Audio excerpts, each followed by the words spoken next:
Palm Springs, because it's a tourist center, probably, has a welcoming attitude toward anyone who's writing anything. I mean, the museums are just exceptional. And the way the people in those museums help you in research. And then the sites that are in the book,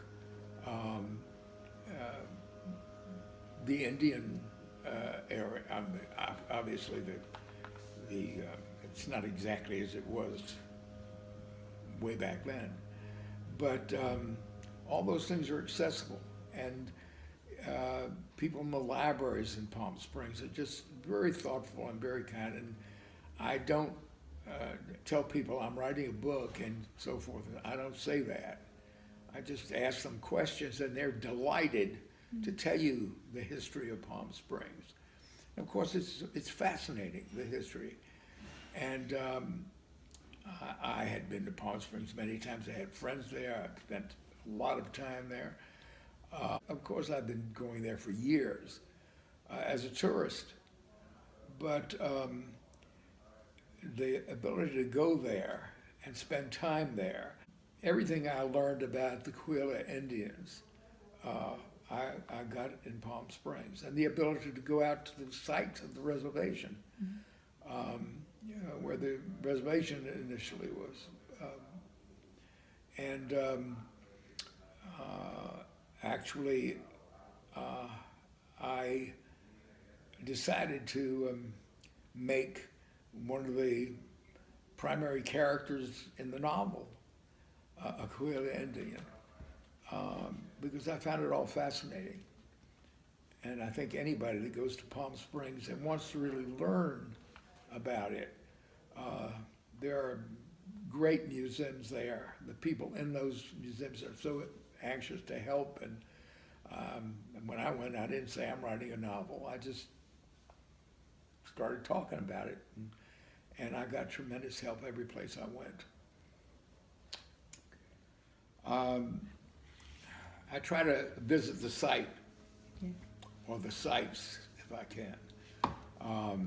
In the case of Palm Springs, it's readily available, and I know Palm Springs from the time I worked with Sonny Bono on films, and Sonny was the mayor of Palm Springs. States, most of the dates that are grown come from that same area, and it became a crop that flourished in the desert. And so even today, you would have to say that Palm Springs is really the center of date culture, the Palm Springs area. And you got to remember that at the time that the book is set, they didn't have the methods of irrigation and so forth. So the dates worked. They don't. I spent some time in the novel about date culture, and that was all based on there's research that I did in Palm Springs about the history when they first were planted there, and the difficulties involved. It was a drought-ridden area, and now I think essentially from that start, which is reflected in the novel, has grown probably the most important date cultivation area in the country. And I tried to utilize what I could find in historical fact about the cultivation of dates, and make it part of the story. And it's integral really, to the development of the area.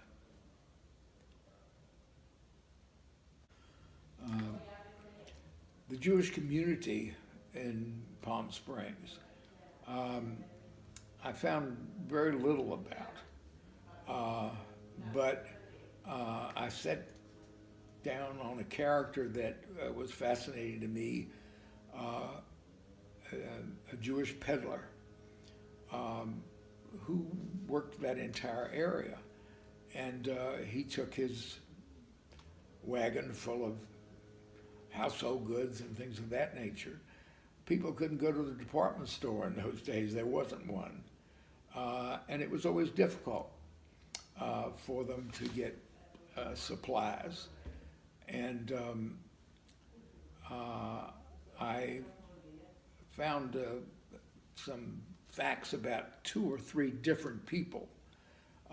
They weren't all Jewish peddlers, but they helped grasp the nature of the peddler experience. And I got so fascinated with one of the characters who was akin to a lot of people like that. The Goldwater family. You remember when Goldwater ran for president? The Goldwater family came from peddlers, and I think that our peddler in the book was he's a combination of maybe 3 or 4 characters who I researched, who went from town to town in deserted areas, really, and then to the city or to the town and then back. And the way they got their goods in the first place, the fact that they couldn't, the population was such that they had to reach out to find people who needed what they had to offer, but couldn't all go all the way to, for instance, Palm Springs.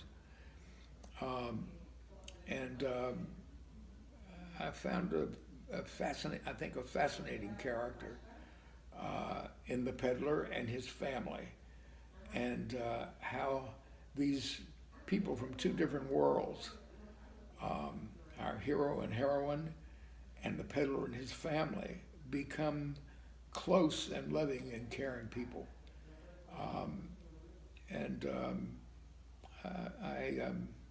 I was moved by the nature of the people there and the society that bred them. And I think at one point in the story, a lot of my friends who originally read the novel were so taken by that relationship between our hero and heroine and the peddler and his family. I did the research on the Mexican area because it was really fascinating. The characters, the nature of those people, and particularly Poncho Villa. I stuck to the historical fact as well as I could. And all the characters that I have in there are many of them who are real people, like Poncho Villa, like Sam Driban, called the Fighting Jew. The forces within Mexico at that time with airplanes, since our hero learns to fly the first time he's aloft, it was moving to me writing it because I have a sense of discovery there. And it is true that aircraft was first introduced in that war by Americans who were flying there. The nature of the maneuver in aircraft was totally different and so forth, but they were effective. Our people in the aircraft were effective, and the result of what really happened in that Mexican Revolution, I stuck pretty carefully to the facts, and they were revealing. The nature of warfare was soon to change, and the airplane was largely responsible for that change.